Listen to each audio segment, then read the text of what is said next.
The three options remain the same. There is no deal Brexit, there is leaving the European Union with the Prime Minister's deal, possibly with some tweaks to the political declaration, and there is revoking Article 50, and at the moment the balance between those seems to shift.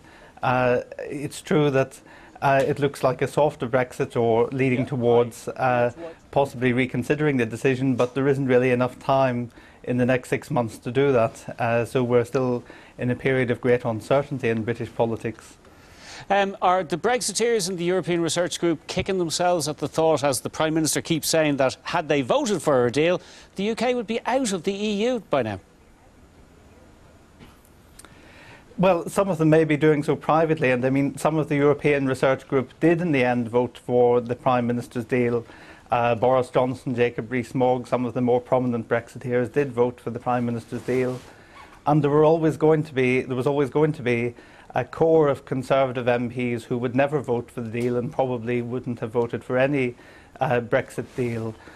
So that's why the Prime Minister has to look across the House of Commons to possible support from the Labour Party, from opposition MPs to try and get her deal through. It was noticeable, David, in the House of Commons today that there had been some suggestions that perhaps the talks between the government and the Labour Party weren't really going anywhere. But today Jeremy Corbyn seemed to be quite positive about what's going on. Do you think there is actually anything likely to come out of those talks? Well, as the Prime Minister herself said in her speech in the House of Commons this afternoon, it is a very unnatural place for the British political parties to be in, to try and talk to each other and come to a cross-party agreement on such a major political decision. But it does seem to be that the two parties are approaching it in a spirit of compromise, in the spirit of at least realising that the stakes are very high, that they can't keep in this period of limbo forever, that some sort of decision has to be reached about the future so that the UK can get on with deciding in the next phase of the negotiations what its relationship with the European Union has to be in the future.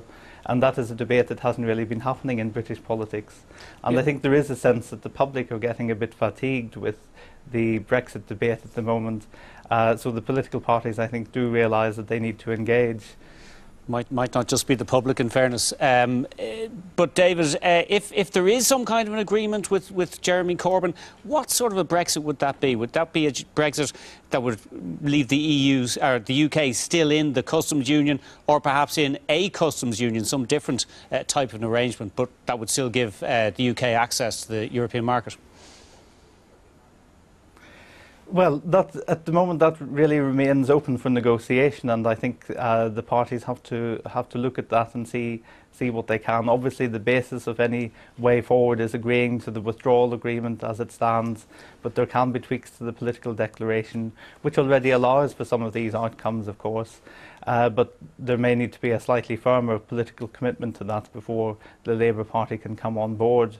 And as to the distinction between a customs union and the customs union, well, that's something that will have to be debated, and that's something that the parties will have to engage with and think about. Really have a think about what they want the future relationship to look like.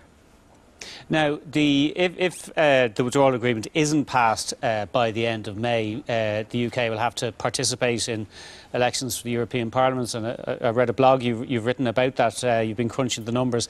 How are the parties likely to fare in a situation where they're going before the people, asking them to elect MEPs, when the public have been told on many occasions that this would never happen? Yes, it's quite an extraordinary position, and it's a very difficult position, especially for the Conservative Party to be in this position. I mean, our think tank Open Europe commissioned an opinion poll this week for the Euro elections. I think it was the first such opinion poll, and of course it comes with all sorts of caveats and health warnings, but it did show that a Labour lead of 14 points in those elections over the Conservatives, and it also showed some success for the new challenger parties. There would be two new political parties probably fighting those elections: the Brexit Party led by Nigel Farage and the New Change, formerly the Independent group of MPs, would also be running candidates.